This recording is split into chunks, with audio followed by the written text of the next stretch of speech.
नमस्कार, जय श्री कृष्ण। मैं जया गुप्ता। इस वीडियो में मैं भगवान जगन्नाथ की कथा का भाग 2 लेकर आई हूँ। इसके पहले हमने भगवान जगन्नाथ की कथा का भाग 1 का वीडियो मैंने मेरे चैनल पर बना रखा है, जिसे आप मेरे चैनल पर जाकर देख सकते हैं और कथा को श्रवण कर सकते हैं। भाग 1 में हमने देखा कि एक दिन भगवान श्री कृष्ण नींद में राधा जी का नाम पुकारते हैं, जिसे सुनकर रुक्मणी जी व अन्य सभी रानियां विस्मय में पड़ जाती है और उनके मन में राधा जी के बारे में जानने की इच्छा उत्पन्न होती है। तो वे माता रोहिणी के पास जाकर भगवान श्री कृष्ण और राधा की लीलाओं के बारे में, ब्रज की लीलाओं के बारे में जानने के लिए कहती है, कि कथा बताने के लिए कहती है। रोहिणी जी जब उनको कथा सुना रही होती है तो चुपके से भगवान श्री कृष्ण, बलदाऊ जी और बहन सुभद्रा भी उस कथा को सुनते हैं और वे उस कथा को सुन के इतने आत्मविभोर हो जाते हैं कि उनका शरीर सिकुड़ने लगता, उनके हाथ पैर सिकुड़ने लगते और इतने ज़्यादा सिकुड़ जाते हैं कि उनके हाथ पैर दिखाई नहीं देते और साथ ही साथ उनको वो सारे दृश्य सजीव दिखाई देते हैं। तो उसके कारण उनके विस्मय से उनके नेत्र चौड़े हो जाते और उनके इस रूप को नारद जी देख लेते हैं। तो नारद जी भगवान श्री कृष्ण से कहते हैं कि हे प्रभु, आपके इस रूप के दर्शन पृथ्वी पे रहने वाले आपके भक्तों को भी कराइए। तब भगवान श्री कृष्ण कहते हैं कि कलिकाल में मैं अपने इस रूप के दर्शन अपने भक्तों को भी दूंगा। अब कलिकाल में एक राजा होते हैं, राजा इंद्रद्युम्न। वो बहुत ही प्रजापालक राजा होते हैं। वो अपनी प्रजा का बहुत ध्यान रखते हैं, उनकी प्रजा उनके राज्य में सुखी रहती है। एक दिन उनके मन में विचार आता है कि वो एक भव्य और विशाल मंदिर बनाए।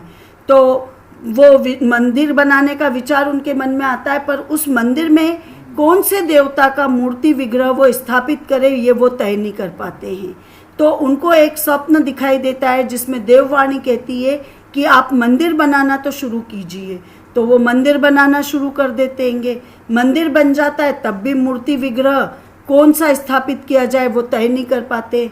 तो एक दिन पुनः उनको स्वप्न में देववाणी सुनाई आती है और उसमें बताया जाता है कि जंगल में यदि वो ढूंढेंगे तो मूर्ति विग्रह का स्वरूप उन्हें दिखाई देगा।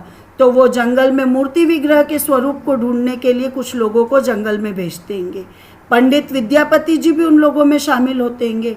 पंडित विद्यापति जी पूर्व दिशा की ओर मूर्ति विग्रह के स्वरूप को ढूंढने के लिए निकलते हैं। वो थोड़ा आगे चलते, फिर वो उत्तर की तरफ मुड़ते हैं तो उनको एक जंगल दिखाई देता है। वो उस जंगल में चल जाते हैं। वो जंगल बहुत ही भयानक भयावह जंगल था, उसमें उनको रास्ता नहीं दिखाई देता है। पंडित विद्यापति जी भगवान श्री कृष्ण के उपासक थे, तो वो भगवान श्री कृष्ण का स्मरण करते और उनसे कहते हैं कि हे प्रभु, आप राह दिखाइए। तो भगवान श्री कृष्ण की कृपा से उनको राह दिखने लग जाती है और वो भगवान का नाम लेते हुए वन में चले जाते हैं और जंगल के बीचों बीच पहुँच के उनको वहाँ पे एक पर्वत दिखाई देता है। पर्वत के वृक्षों से संगीत की ध्वनि सा सुरम्य गीत उनको सुनाई पड़ता है। वो बहुत ही अद्भुत होता है। तो वो उसके पीछे पीछे चलते जाते हैं। थोड़ा आगे बढ़ते तो उनको मृदंग, बंसी, करताल की मिश्रित ध्वनि सुनाई देती है। विद्यापति जी भी संगीत के जानकार थे, तो वो संगीत उनको दिव्य संगीत लगता है। तो वो उस संगीत लहरियों को खोजते हुए और आगे बढ़ते हैं। तो वो पहाड़ी की चोटी पे पहुंच जाते हैं। अब पहाड़ी की चोटी पे पहुंच के वो देखते हैं कि पहाड़ी के दूसरी तरफ एक सुंदर घाटी दिखाई देती है कि जहाँ पे भी लोग नृत्य कर रहे होते हैं। विद्यापति जी उस दृश्य को देखते हैं तो मंत्रमुग्ध हो जाते हैं। माना कि वो इतना लंबा जंगल तय करके आए थे तो बहुत थके हुए थे, पर उस संगीत को और नृत्य को देख के उनकी थकान मिट जाती और उनको नींद आने लगती। पर अचानक एक बाघ की गर्जना सुन के विद्यापति जी घबरा उठते हैं। बाघ उनकी ओर दौड़ता हुआ आता हैगा, तो विद्यापति जी बाघ को अपनी तरफ आता हुआ देख के और ज़्यादा घबराते और वो तो बेहोश होके वहीं गिर जाते हैं।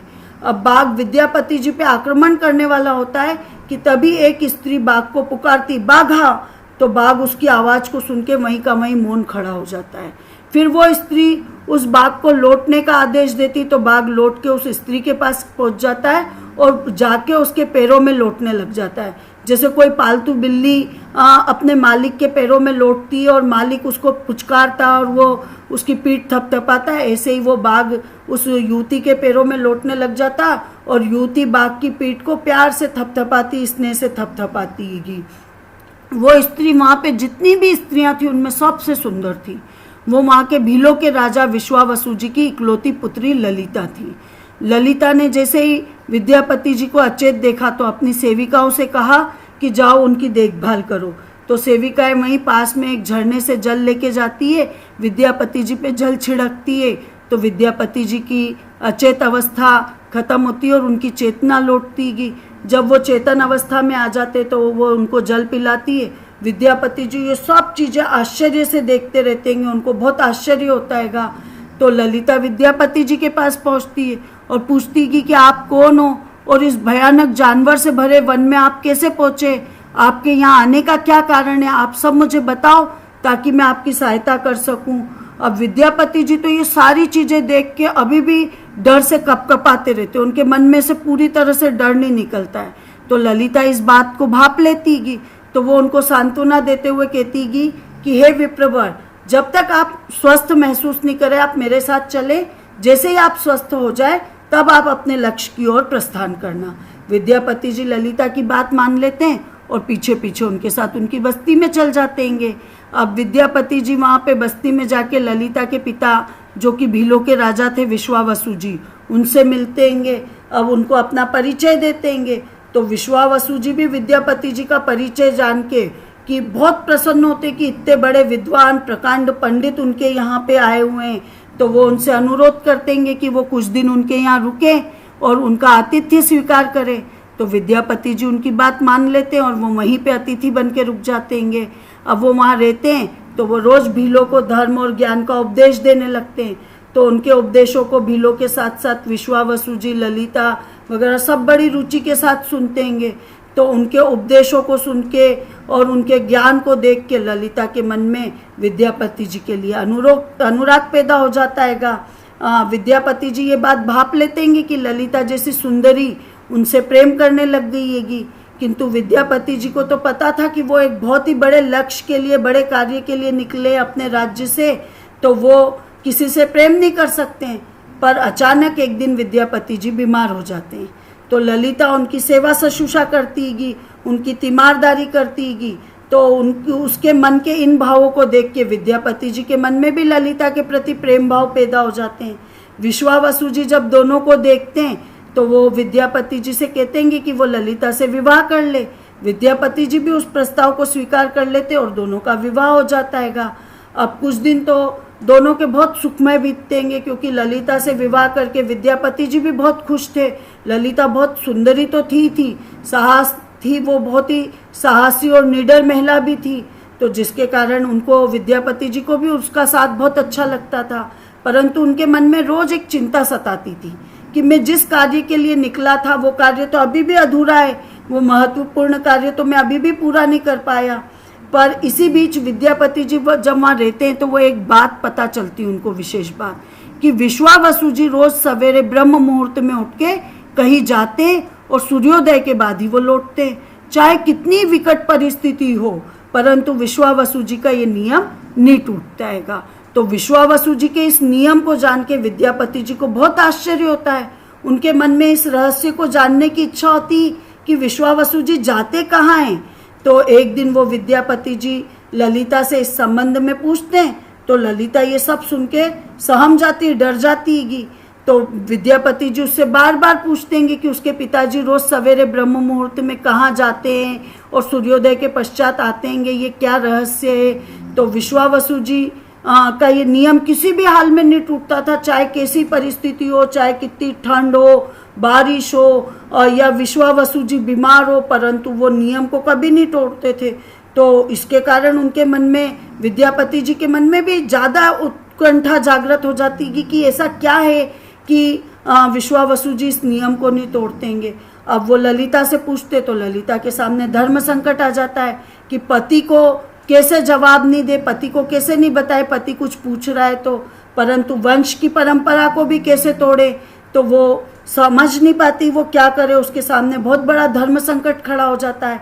आखिर एक दिन वो विद्यापति को बता देती है कि उस कुछ दूरी पे एक गुफा आएगी जहाँ पे उनके कुल देवता है और उनकी पूजा उनके पूर्वज हमेशा से करते आ रहे, और वो पूजा निर्बाध रूप से चलनी चाहिए, उसमें कोई बाधा नहीं आनी चाहिए। तो उसके पिताजी रोज उसी पूजा को करने के लिए सुबह सुबह नियमित रूप से जातेंगे।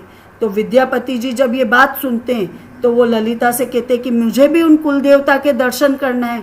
तो ललिता बोलती ये तो संभव ही नहीं है, हमारे कुल देवता के बारे में किसी को भी जानने की इच्छा हो ये बात सुन के तो मेरे पिता क्रोधित हो जाएंगे। विद्यापति जी की तो उत्सुकता बढ़ती जाती, उनकी उत्कंठा बढ़ती जाती। तो वो तरह तरह से ललिता को अपने प्रेम की शपथ देते और उसको कहेंगे कि तुम मान जाओ, मुझे बताओ। तो आखिर में ललिता एक दिन अपने पिताजी से कहतीगी कि पिताजी, विद्यापति जी भी कुल देवता के दर्शन करना चाहते हैं, आप उनको भी दर्शन कराइए अपने कुल देवता के।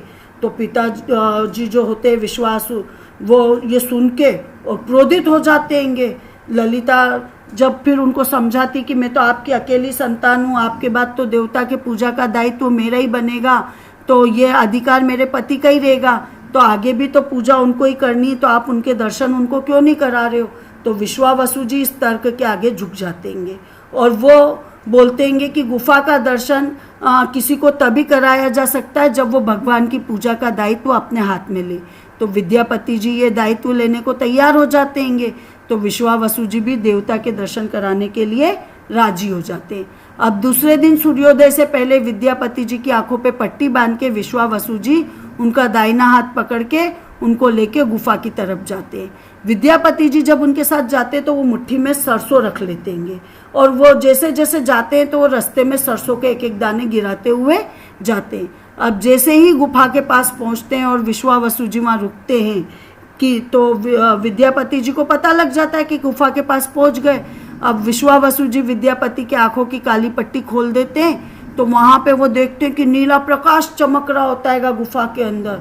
हाथों में मुरली लिए भगवान श्री कृष्ण का रूप देख के विद्यापति जी तो आनंद मग्न हो जाते हैं। वो भगवान के दर्शन करते हैं। भगवान श्री कृष्ण ही उनके भी आराध्य देवता थे, तो वो तो और ज्यादा मग्न हो जाते हैं और वो दर्शन में मुग्ध हो जाते हैं। अब वो तो दर्शन करने के बाद वहां से लौटना ही नहीं चाहते हैं, परंतु विश्वावसु जी उनको लौटने का आदेश देते हैं तो उनको लौटना पड़ता है। लौटते वक्त वापस उनकी आंखों पे पट्टी बांधी जाती है और दोनों वापस लौट के आ जाते हैं।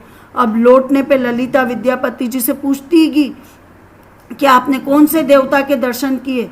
तो विद्यापति जी भी गुफा में दिखे हुए अलौकिक दृश्य के बारे में अपनी पत्नी को नहीं बताना चाहते हैं, तो वो भी टाल जाते हैं। अभी उनको ये जानकारी तो हो चुकी होती है कि विश्वावसु जी भगवान श्री कृष्ण की मूर्ति की पूजा करते हैं। अब विद्यापति जी को ये आभास हो जाता है कि महाराज ने स्वप्न में जिस प्रभु विग्रह के बारे में देववाणी से सुना था ये वही मूर्ति है, यही वो विग्रह है। तो विद्यापति जी विचार करने लगते हैं कि अब इस मूर्ति को लेके कैसे राजधानी पहुंचूं, कैसे इसे मंदिर में स्थापित करवाया जाए। तो एक तरफ तो वो गुफा से मूर्ति लेके जाने की सोचते हैं, दूसरी तरफ उनके मन में ये भी चलता है कि मैं राजा से, भीलों के राजा विश्वावसु जी से और अपनी पत्नी ललिता के साथ विश्वासघात करूंगा यदि मैं ऐसे मूर्ति लेके जाता हूँ। तो उनका मन बहुत दुखी होता रहता है, वो धर्म और अधर्म के बारे में सोचता रहता है। फिर उनको विचार आता है कि यदि विश्वावसु जी ने उन पर विश्वास किया होता सचमुच में तो उनकी आंखों पे पट्टी बांध के नहीं ले जाते गुफा तक, उनको रास्ता नहीं पता चले इसलिए तो उनको पट्टी बांध के ले गए थे। तो जब विश्वास ही नहीं तो विश्वासघात कैसे होगा। तो उनने गुफा में से मूर्ति चुराने का मन वो पक्का बना लेते हैं कि अब तो मुझे ये मूर्ति लेके और राजधानी में जाना ही जाना है। तो विद्यापति जी ने ललिता से कहा कि अब मैं अपने माता पिता के दर्शन करने के लिए जाना चाहता हूँ, वो मेरे को लेके परेशान हो रहे होंगे, बहुत दिन हो गए मुझे यहाँ रहते रहते। तो ललिता कहती कि मैं भी आपके साथ चलूँ। तो विद्यापति जी उसको समझाते हैं कि मैं कुछ दिनों में वापस लौट के आ जाऊँगा, तुम यहीं रुको, मेरा इंतजार करो और मैं शीघ्र ही लौट के आऊँगा। तो ललिता मान जाती है। अब विश्वावसु जी विद्यापति के लिए घोड़े का प्रबंध करते हैं और विश्वावसु जी ने घोड़े का प्रबंध कर दिया। अब विद्यापति जी चलते हैं तो उन्होंने जो सरसों के दाने डाले थे रास्ते में उनके पौधे निकल आते हैं। तो वो उन पौधों को देखते हुए विद्यापति जी गुफा तक पहुंच जाते हैं और वहाँ भगवान की स्तुति करते और क्षमा मांगते पहले तो भगवान से कि मैं आपको चुरा करके ले जा रहा हूँ, और उसके बाद वो मूर्ति उठा के झोले में रख लेते हैं और शाम तक वो राजधानी में पहुँच जाते हैं उस घोड़े से और सीधा वो राजा के पास जाते हैं और राजा को वो दिव्य प्रतिमा दिखाते हैं और पूरी कहानी बताते हैं। अब उसके बाद आगे क्या होता है विद्यापति ने राजा को जो प्रतिमा सौंपी थी, क्या वही प्रतिमा आज पुरी के मंदिर में स्थित है? पुरी के मंदिर में जो प्रतिमाएं आज की तारीख में स्थित है वो लकड़ी की प्रतिमाएं हैं। तो वो प्रतिमा लकड़ी की कैसे बन गई, विश्वावसु का क्या हुआ, ये सारे प्रश्नों के उत्तर मैं आपको भाग 3 में बताऊंगी, जो कि इसका अंतिम भाग होगा। आपको यदि ये वीडियो अच्छा लगा तो इसे लाइक और शेयर कीजिए। अभी तक यदि आपने मेरे चैनल को सब्सक्राइब नहीं किया है तो कृपया मेरे चैनल को सब्सक्राइब कीजिए, बेल आइकन को हिट कीजिए ताकि मेरे नए वीडियोस के नोटिफिकेशन आपको तुरंत प्राप्त हो। हिंदू धर्म, संस्कृति, तीज त्योहार, व्रत कथा, रीति रिवाज इत्यादि जानने के लिए मेरे साथ बने रहिए। जय श्री कृष्ण।